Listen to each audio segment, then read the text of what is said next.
projet merveilleux. Projet Nzambe pour la vie à Motu, c'est Dieu qui connaît. Donc, c'est-à-dire, il n'y a personne qui a le pouvoir de connaître les projets de Dieu. C'est le Dieu qui connaît, où il a préparé la destinée. Voilà pourquoi j'annonce à une personne, quelle que soit complicité à mon ténèbres, quelle que soit complicité à famille, quel que soit tu posséderas le projet de Dieu dans ta destinée. Parce que celui qui t'a fait, celui qui t'a envoyé sur la terre, a déjà planifié quelque chose pour toi. Voilà pourquoi soyez patients. Restez dans la volonté de Dieu, parce que le plan ou le projet de Dieu s'accomplira toujours dans votre vie. Si tu crois, dis Amen. Amen. Voilà pourquoi on remarque David, le col a yéba quitté. Oh, Dieu a déjà préparé un Salomon. Mais nous avons un mécanisme ni. Oh, à Kosala, pour Salomon wana aya na royauté. Parce que na kata playa nzambe, ezalaki ke Bathsheba, moi si ya soda ya David, ne muta kobimisa Salomon wana. Mais pendant tout ce temps-là, Bathsheba azalaki la femme ya soda ya David. Maintenant, la calendrier Nzambe, Dieu savait que c'est Bathsheba, la femme d'Uri, c'est lui qui va donner l'enfant Salomon à David. Mais pendant toutes ces périodes-là, moi si je suis à Salomon, azalaki moi si soda Salomon. Gloire au Seigneur. Maintenant, na plan Nzambe zalaki bongo. Nzambe yemoko abandaki ko planifier ndenge na koki kolongola Bathsheba na maboko ya Uri pour apesa ye David. David ne connaissait pas le plan de Dieu. David ne connaissait pas le projet de Dieu. Moi, je me suis rappelé, quand on attend la Bible, na ye ko comprendre, na playa Nzambe, Uri alingaka kufate. Nzambe alingaka tika Uri toujours en vie. Mais Nzambe alingaka osala mayele moko, pour Bathsheba, a comme moi si à David. Parce que Dieu a ce plan. Gloire au Seigneur. Voilà pourquoi la Bible dit vos voix n'est pas mes voix. Ça c'est Dieu. Alors oui, vos voix n'est pas mes voix. Vos sentiments n'est pas mes sentiments. Oyo nga nazo kanisa, yango te ozo kanisa. Oyo nga nazo luka kosala, yango te biso tozo luka kosala. Donc Nzamba sala balolenge na ye. Oyo amemela kabiso. Voilà pourquoi c'est de même manière on est de comme on ndangai. Tika Nzambe amema yo ke omitambusa yo moko. Soki mitambusi yo moko, omimoni yo moko mikoki, sans Dieu, on sala bere. Voilà pourquoi Bible zoloba, sans Jésus, nous ne pouvons rien faire. Mais avec Christ, nous ferons des exploits. Et Christ à nous, l'espérance de la gloire. Gloire au Seigneur Jésus. Maintenant, le corps à David, ayebaki plan ya Nzambe te. David azalaki na basi ebele. Mais na kati ya basi wana nyonso, Dieu n'a jamais choisi moko na kati na bango po abimisa Salomon. Nzambe si aponaki Bathsheba. Gloire au Seigneur. Mais Bathsheba wana azalaki quelque part. Il fallait Nzambe ramener. Mais David azalaki na kati azalaki ignorant na plan ya Nzambe. Bathsheba moko azalaki. C'est lui qui devait donner Salomon à Joseph, à David. Je dis à une personne qui me suit, je sais bien que tu traverses des moments compliqués. Je sais bien que tu es déjà fatigué par rapport à ta situation que tu traverses. Par rapport à Makambo Zovi, tu es fatigué du monde. Tu te poses beaucoup de questions. Mais je suis venu te dire, Dieu a déjà planifié, Dieu a déjà préparé une Bécheba quelque part. Il reviendra pour te donner Salomon. Mais toi, soyez patient et restez dans la présence du Seigneur. Alléluia. Dieu a déjà préparé. Parce que Nzambe, celui qui va succéder David, c'est Salomon. Et Salomon a copié Mananzela Bécheba. Maintenant, qu'est-ce qui s'était passé? Ce qu'on a lu dans 2 Samuel chapitre 12. David a précipité le plan de Dieu. David a linga sunga plan ya Nzambe. David a linga ede Nzambe. O Nzambe ba edaka ete. Nzambe za alinga eda mutute. Nzambe za Nzambe. David a zolinga ede Nzambe. Okomona David a précipité volonté Nzambe. David a kekozwa Bécheba mwasi ya Iri sans consentement Nzambe.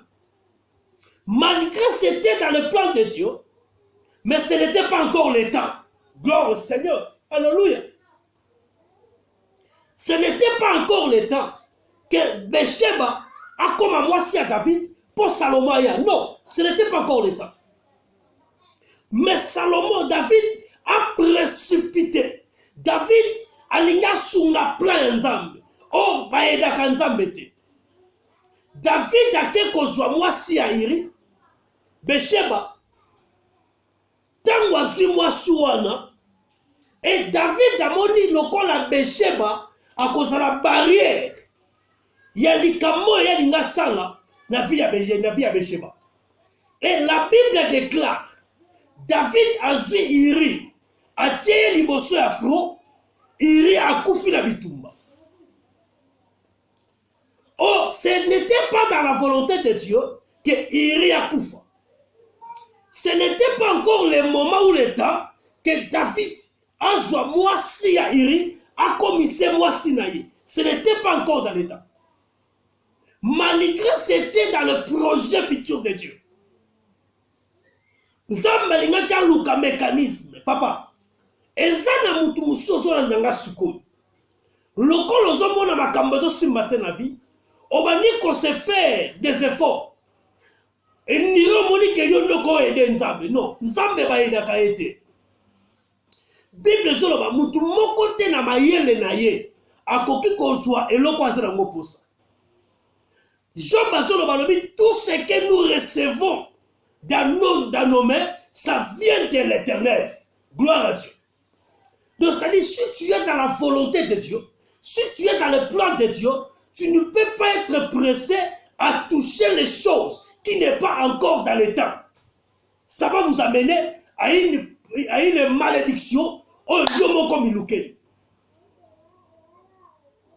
Si tu restes dans le temps, dans la volonté de Dieu, c'est alors que tu attendras le temps que Dieu a fixé pour votre bénédiction.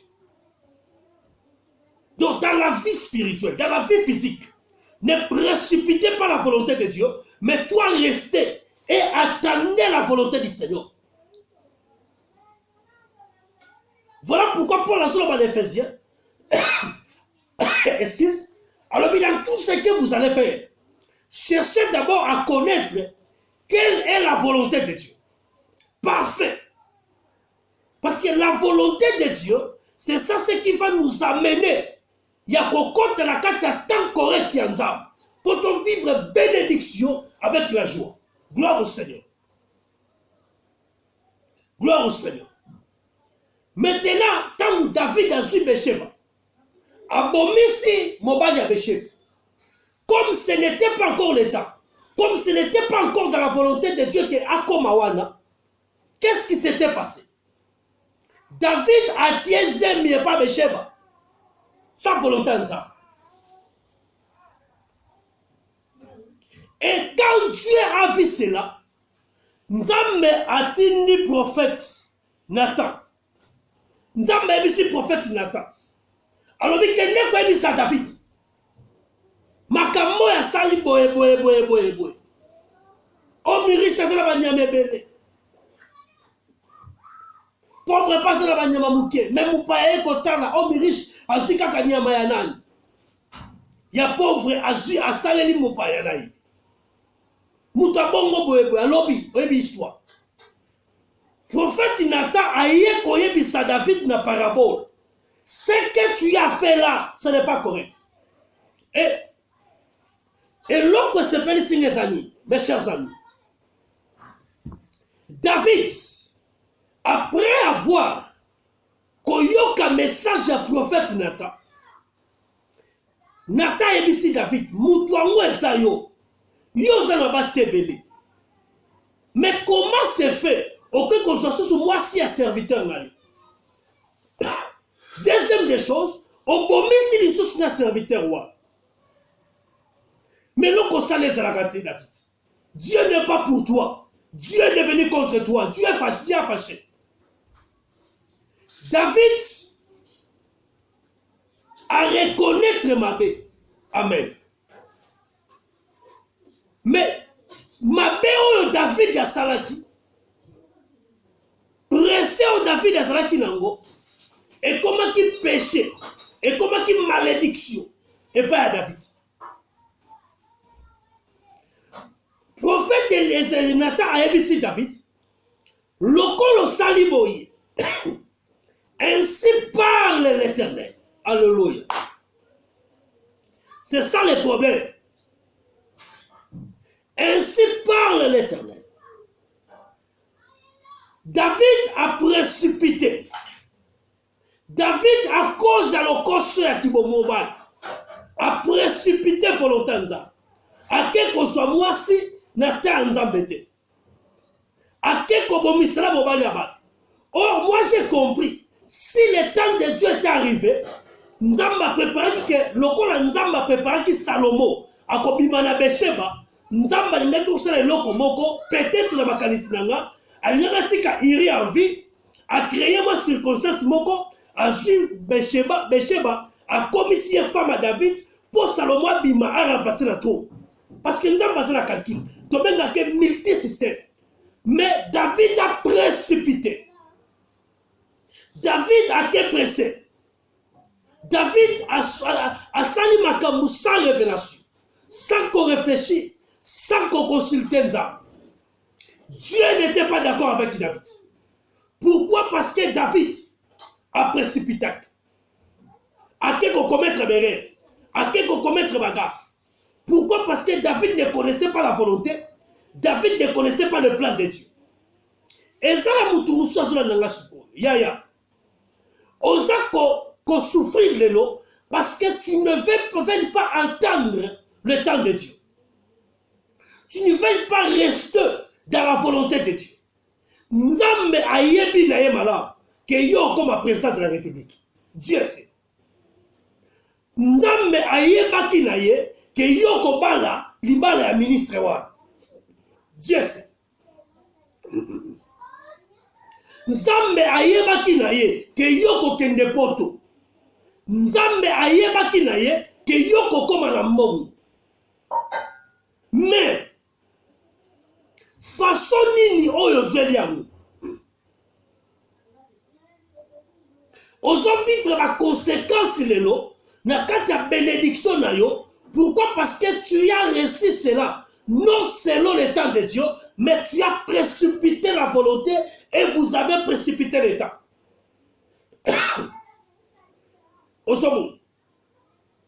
David a joué en la brutalité. David a joué en la force. Mais ce n'était pas encore le temps. La carte a tenté à ça de la force à votre niveau sabbat. Conséquence nango, nous avons séparé la guité. Parce que lorsqu'on nous a séparé nango, et ça n'a pas conséquence. Dans le domaine de et ça n'a pas conséquence. Gloire au Seigneur. Et lorsqu'on nous a séparé la garangote, na kati ya vie ya muto muto do sala ezala ba conséquences. David a joué à mon agi na force. A joué à moi en secret. A joué à moi en secret. A sali makambu na secret. Mais or, notre Dieu, azalaka nzamba secret. Ce qu'on dit nzamba mais mayo na secret, il faut dire qu'à la kata nzamba, Dieu va commencer à te protéger. Mais ce que précipiter ta nzamba la coulisse, tu fais d'autres choses, Dieu va t'exposer. Que makambo yazo sala, ce n'était pas moi, on a tindaki. Dieu va t'exposer. Parce que ce n'était pas dans les plans de Dieu. Ce n'était pas dans les temps de Dieu. Que ce soit makambo, Dieu va t'exposer. Nzamba exposa kamutu. Si tu fais des choses, ce n'est pas la volonté de Dieu. Si tu fais des choses, ce n'est pas dans les temps de Dieu. Dieu va t'exposer. Jusqu'à ce que tu reviendras dans ta conscience. Tu retourneras dans ta conscience que ce que je fais, ce n'est pas dans le plan de Dieu. C'est alors que Dieu va te couvrir. Gloire au Seigneur. Ne condamnez pas Dieu.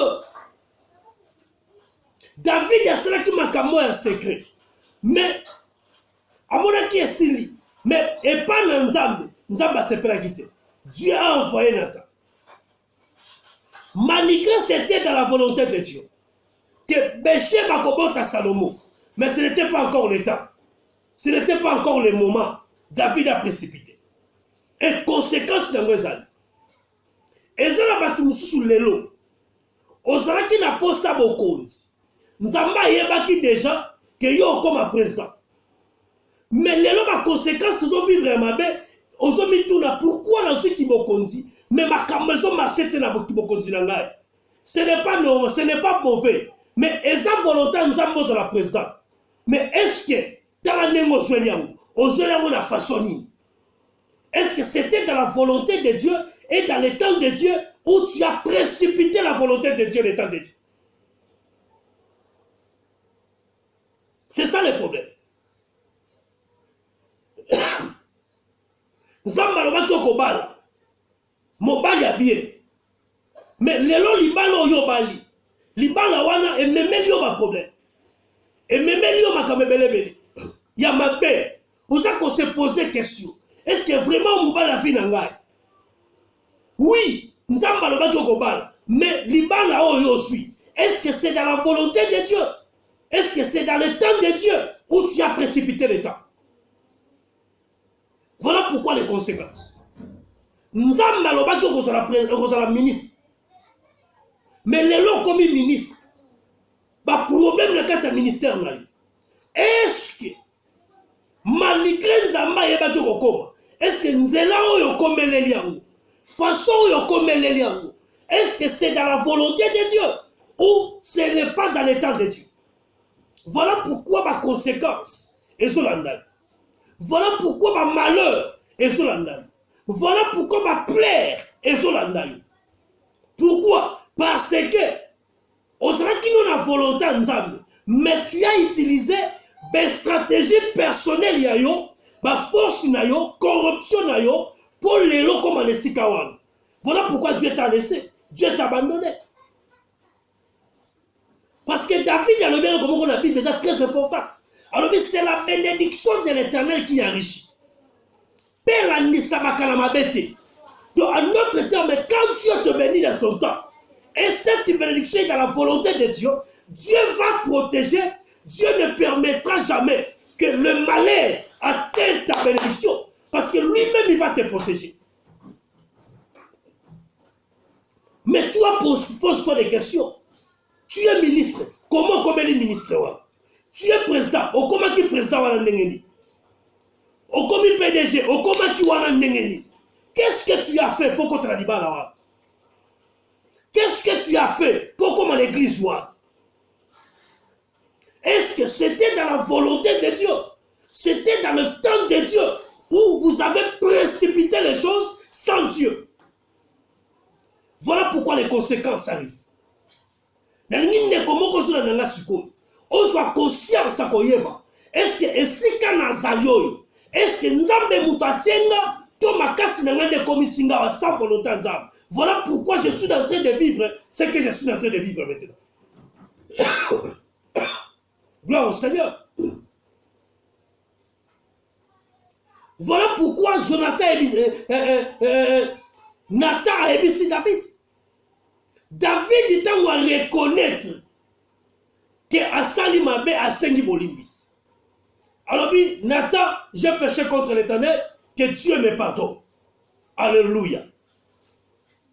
Zabali misanga na makambo na sali, Zabali misanga na bomi iri, Zabali misanga na zimwa sinayi.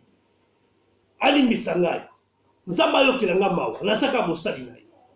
Dieu David a reconnaître ma benaï. Oh ya sali. Nathan a ébissé David que Dieu t'a déjà pardonné. Alléluia. Dieu ne pardonne quelqu'un où il y a reconnaître faute. Oh ya sali. Erreur oh ya sali. Il y a des choses que vous vivre dans la vie. Parce que yo zo mona lokola naza danser. Mais lokola zo reconnaître que ma be oyo saliwana. Nza motika yo. Ozo mona na musala na yo oyo ziwana ba problème. Mais ozo linga ko reconnaître que zo mona nzela forte. Ozo luka ko reconnaître que libalo na zui na botolo mo bala butu. Ozo linga ko reconnaître que pouvoir na zui eza pouvoir ki moyiki. Ozolinga ko reconnaître que ministère onazo sala na botola kango pasteur Songolo. Ozoluka ko reconnaître que makamoyo ozo sala ozo précipiter ngo sanza. Tu ne veux pas reconnaître comment Dieu va te soutenir. Alléluia. La Bible dit celui qui cache ses transgressions ne prospère pas. Mais celui qui avoue délaisse trouve miséricorde.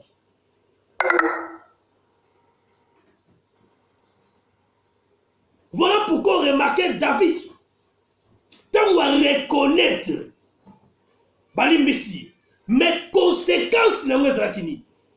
Jonathan yebisi yeboy. Alors David, malgré Dieu t'a pardonné, mais les conséquences de ce que tu as fait, Nzamba limbisi yo kufate. Yo le concerné, tu ne mourras pas. Mais celui qui va subir le châtiment de la mort, c'est l'enfant qui naîtra. C'est lui qui va subir les conséquences. Cet enfant ne vivra pas. Cet enfant doit mourir. Oh my God. Moi, na innocent. Moi, na yebien logoté. Moi, na zana kata libuma nga bimanayi. Premier fils de David na Besheba. Nous avons dit cet enfant ne vivra pas. Cet enfant va mourir. Gloire au Seigneur. L'enfant innocent. Mais les conséquences, c'est ma mère, papa. Et quittez-moi. Et on remarque, moi, Nawana. Dieu l'a maudit. Dieu l'a châti. À cause de ma mère, David. Oh, ya Salaki. L'enfant innocent. L'enfant ne connaissait rien. Mais a subi une charge qui n'était pas pour lui. Et ça n'a pas makamu mususu. Bato baza pembeni na yo. Baza kokufa. Bato baza na ndaku na yo. Baza kokanga. Baza komona ba malédiction. Peut-être bango baza ba innocent. Mais yo noza cause. Parce que musala oyo aussi. Oyo kotisi bango. Yo noza kango na mabe. Maintenant, Dieu ne veut pas te tuer. Dieu a commencé à châtier les gens qui sont autour de toi, les gens qui travaillent avec toi. Bah, comme ils ont souffert. Aujourd'hui, Moussala, bah, tu vas kufa. Bah, tu vas nyokwama. Bah, tu vas innocent. Innocent cause. Aujourd'hui, loko, il y a battu. Voilà pourquoi le Seigneur est en train de tuer. Osa PDG, on remarque ma travail bazo kufa. Osa président, osa remarque batuno bazo kufa.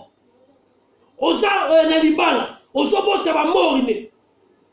Osa nakati affaire moko Songolo, mais ba faire wana bato bo travailler na bango, bango zo mwana tele ba bongo là-bas. Mais c'est poser des questions. Source ya mbongo zo sela ba faire, osi ya monengeni. Conséquence na yo lelo ya moyo sera que batu va souffrir nase. Moi na batu innocent mais à subir la mort à cause de ma mère papa. Combien de personnes lelo bazo kufa pembeni na yo, mais baza ba innocent. Mais c'est toi qui es la cause de leur mort. Pourquoi? Parce que poste oyo ozwana ozwi yango na volonté nzambe te, ozwi yango na ta nzambe te. Voilà pourquoi, comme Dieu a pitié de toi, le châtiment de Dieu commence à descendre. Na ba innocent bato baza pembeni na yo. Zala clair ko ebisa bango. Zala clair ko tele bato ba non. Na tiki poste oyo, na tiki musala oyo, na bimi na libala oyo, parce que la koninga te bato ba kufaka. Na koninga te malade kota. Na koninga te ba problème kota na nzoto na ngai. Na vie na ngana za cause. Libala na zaki ngo la kisi. Pouvoir on a zaki ngo na lokuta. Musala on a zaki ngo na nenga lokuta. Batu nyoso baza pembele ba on l'appelle libéré. Batu nyoso baza pembele ba on l'appelle sauvé. Mais quand toi tu gardes ça, oso sacrifier ma vie à battre, tu es conscient. Yo connaissez c'est toi qui es conscient. C'est toi qui es le porte-malheur. Il y a ma famille à bateau bazo kufa. Il y a ma famille à bateau bazo lega. Parce que tu es comme David. Gloire au Seigneur. David, Dieu l'a pardonné. Mais le châtiment est quitté Nicolas moi. Ozo souffrir lelo. Peut-être papa na yo. Asalaka ma bemoko boye songolo. Nzamba tika kaya yo kila kaya mawa. Mais colère nzamba kiti Nicolas vina. Ozalo innocent. Ozo bala tozo botate. Mais ma conséquence. Ba parano onye ba yebi cause. Maman no ayebi nongo botabaka. Mais azo mono pozo souffrir. Mazo ngolo bana yote. Ce n'est pas normal. Comment tu peux laisser les gens mourir comme ça? Que toi-même tu es la cause de tout. Ce n'est pas normal. Conscience est important. Même dans le ministère, conscience est important. Alléluia. Alors l'enfant qui naîtra, cet enfant-là, c'est lui qui va subir. Voilà pourquoi j'annonce à une personne. Comme tu es innocent, Dieu va te justifier dans le mal de tes parents. Nous allons pas justifier. Dieu va te justifier. Tu ne peux pas commencer à souffrir comme ça pendant que tu es innocent. Mais mouton et koutou. Oya ayenda me mi charge ma kamwana azo rouler na ba jeep aza laisse bino ba travailler bino ba membre ma famille beaucoup mo ko sacrifier à cause de ma belle mutumo. Ce n'est pas normal. C'est comme aussi Jonas yenda zala ki virus na kata bateau. Batu ya batu batie biloko na bango normal. Batu bazala ki bien na kata bateau na bango. Mais Jonas a koti. On y a ebisa batu ke ngande mutu na za malheur. Jonas a permettre batu ba banda kosala ba dépense, ba gaspillage. Ba so bua ka biloko na mai, biloko ko sunga bango na vie. Mais Jonas a zawana akoko lobate. Akoko lobate. Batu basali ba perte. Batu ba bungisi biloko. Mais Jonas a zala ki wana. Tala mutema mabe ya batu. Ozomona batu bazo kufa. Ozomona batu bazo souffrir. Tu es conscient na façon yozula ki musalo. Na façon yozula ki libala oyo. Na façon yozula ki mbongo commerce oyo. Mais ozomona ozokoloba, tozotika batu bakufa. Et Jonas, lorsque Jonas a compris, il faut qu'on a loba, son a lobité, biloko na bate kosila. Jonas a telemi. Alors il faut qu'à ce biloko côté, c'est moi qui ai la cause de tout. Et la Bible dit, Jonas a lobi, bo bois kanga na kata mai boza kimia. So kanga na bimi na kata bateau, boza kimia. Et donc ba bimi si Jonas na kata bateau, ba bois qui na mai, bateau etikana na kimia. Il y a des choses que les gens sont en train de vivre. Peut-être c'est toi qui es la cause. Au soin l'eau qu'on a balolenge moko boye ba bien malade.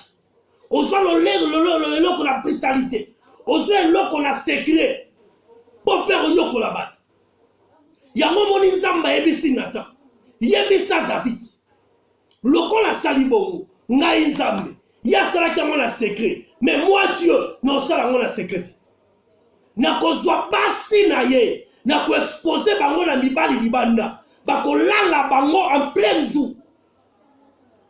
Bako zo na kozwa basi wa David. Bako ba na ko exposer bango libanda. Mibali bako coucher bango. David a komona boye. Moi Dieu je le ferai. Nzamba biso ki ya sala kiango na secret. Mais moi l'Éternel, Je n'ai pas de secret pour lui. Je vais l'exposer.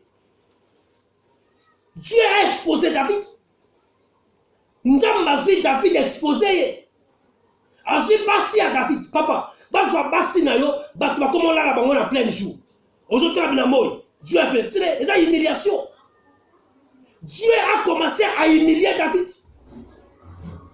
Tout est pouvoir, toute autorité qui ne vient pas de Dieu, Dieu humilie ces gens comme ça, ces gens pareils. Il y a aussi mon libala osa humilié. Ma comme so sala osa humilié. Pourquoi? Parce que Dieu n'est pas avec toi. Dieu n'est pas avec toi. Aussi pouvoir président de la République. Aujourd'hui tu es humilié. Dieu n'est pas avec toi. Au commis pasteur, Dieu t'a humilié. Dieu n'est pas avec toi. Humiliation ma casse. Humilié. Et c'est la Dieu lui-même est en train d'humilier les gens. Si les choses n'est pas dans la volonté de Dieu, Dieu va te humilier.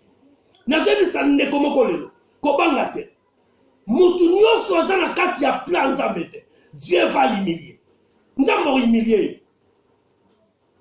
Si tu veux être gardé par Dieu, retournez dans la volonté de Dieu. Cherchez à attendre le temps de Dieu. Dieu va sécuriser ta bénédiction. Nous avons humilié David. Nous avons humilié David. Nous avons passé à David. À ça qu'on l'exposait pas. Humiliation. On ça qu'on se posait des questions. Comment nous avons humilié? Comment ma humiliation? Et ça, Satan a été. Yonde yeba. Na komi awa nengeni. Est-ce que c'est Dieu qui m'a fait asseoir ici, ou c'est ma propre volonté, ou peut-être na joie qui a une nenga bien maraki, qui a une nenga force, n'est pas conséquence yangoa.